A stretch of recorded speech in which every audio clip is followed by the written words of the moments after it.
She good, smooth running.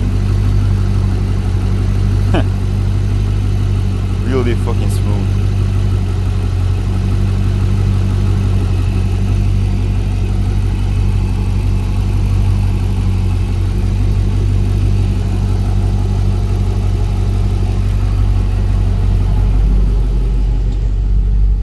All the pressure.